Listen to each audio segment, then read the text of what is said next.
Alright, so let's take a quick look at this circuit setup. So let's go to our room setup and bring our circuit visibility on for everyone. And I'm also going to be posting this room. I'll put a link to that in the description, the name of the room with the circuits visible, so that if you want, you can come and take a look for yourself and get an idea of what's going on. But I'm going to go over it just now. It's not as complicated as it looks, and I'm sort of going to separate it into modules as I explain it, which will hopefully make it a little bit easier. But let's talk about the things that the system needs to do. It needs to give us an output of a 1 if this backboard is struck, and then if a basketball goes into the bucket, we need to get a score of 1. However, we also need a score of 3 if the basketball makes it into the bucket without touching the backboard. And we don't want anything bad to happen when the backboard is struck and nothing else happens. So let's tackle that problem first. We need some sort of system to hold a variable if the backboard is struck, and then sort of get rid of that variable if we don't end up making it into the basket. And here's how I did that. Let's grab our connector chip. So you'll see the output from the backboard is going over to this combinator chip here. So this is going to hold a variable every time the backboard is struck. That is going to activate a timer here. And that timer is set for 1 second. So you have sort of a grace period of 1 second after hitting the backboard to get it into there. I've never had the case where it struck the backboard, taken longer than a second to make it into the bucket, so that seems to work well. But what do we want to happen if the backboard is struck and nothing makes it into the bucket? Well, we want this whole system to reset. So once you see, this is the time expired ping over here, and once that expires, boom, the whole system's going to reset. So that's sort of our first module here. Now, these two chips here are a second module, and that deals with this trigger zone here. So when an object enters that trigger zone, it's going to hit this combinator, exact same setup as this one here, loop back to hold the value, and then go up here to the timer. However, this timer is set to 9/10 of a second instead of 1 second. So it's set for slightly less time. Now, the reason for that is we want something different to happen in the two cases. The cases where the backboard is struck and the ball lands into the basket, and the case where the ball simply lands in the basket without striking the backboard. So by making that slightly less time than the other, that basically is going to change a state later on. That will give us our output of a 1 or a 3, depending on which happened. So these are our two basic modules here. And you'll see we have a couple of different things coming from the outputs. As I mentioned, both of these reset their combinator when the timer expires. Well, that's one of the things the timer expired ping does. However, it looks like we've got another line coming out from each of these from the timer expired ping. Let's start with the simpler one. So this is the case that the backboard was struck. Now, this timer expired ping is going to head over to here, and in the case that the backboard was struck, it's going to add a 1 to this combinator, and that combinator is going to hold that 1. Now, let's say the backboard is struck, and then the ball falls into the bucket.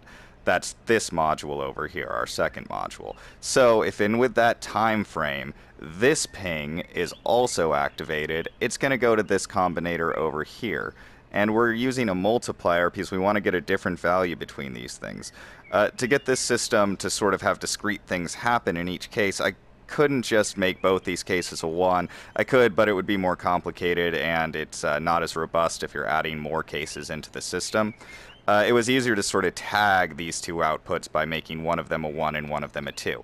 So I did that with a multiplication combinator. So now every time this timer expired ping comes out, we're getting a 2. And that's getting fed into our combinator down here. Now let's think about what the effect of that's going to be. Say that the backboard is struck, no ball goes into the bucket. This timer expires, this combinator's reset and goes back to being a 0. The timer expired ping comes over here, and it stores that value of 1. If nothing else happens, then that's it. That's just going to store a 1 until it's reset. If after it strikes the backboard, it falls into the bucket, then this combinator is going to trigger, and that's going to add a 2 into this system. So now we have a 3 as our total value. And our third case is if something makes it into the bucket without striking the backboard. In that case, we're not going to get an output of a 1 from this module over here. This module is never going to be triggered. It's going to stay in its initialized state. However, this one will be, and we'll get an output of just a 2 into the combinator here. Now, to go back and make that clear, we have 3 different things that can happen, or 3 different outputs that can come out of our combinator. In the case that only the backboard is struck, the value held in the combinator will be a 1. In the case that the backboard is struck and the basket makes it into the bucket, the value held in the combinator is going to be a 3. In the case that the basket makes it into the bucket without touching the combinator, or without touching the backboard at all, this combinator is going to hold a 2. So those are 3 different cases, and it should be pretty simple to have 3 different things happen depending on which one occurred. So let's take a look at that. Alright, so the next module I'm going to talk about is the comparison module. As I said, we have 3 cases, but we only really need to check what happens in 2 of these cases. We don't really care what happens if the backboard's struck and nothing else happens after that. One thing we do care about is these comparers are only set up to compare very specific values. So of course we don't want our combinator to just keep on getting values from these 2 modules here. We want it to reset after a certain period of time. So one thing that this will do is if any value above 0 comes into this combinator, that's going to ping this delay chip over here, and that is set for 11/10 of a second.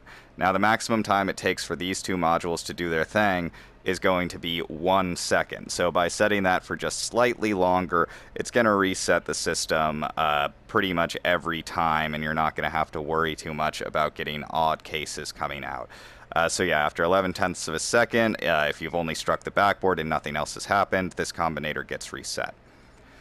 Now, let's look at the first case we have coming out here, and that's the case that if the basketball makes it into the bucket but doesn't hit the backboard, we're going to end up with a 2. That's the first thing we want to check for. So this combinator here is set up to check if a value is equal to 2. Let's see those lines a bit better if I get down further. There we go. And if it is equal to a 2, well, what's going to happen in that case? You'll notice I have this set to the advanced setting, and I do have a special case coming for our if signal. It's not just going to output a 1, it's going to output a 3. So like I said, the case of just making it into the basket should give us 3 points, so we do want that outputting a 3.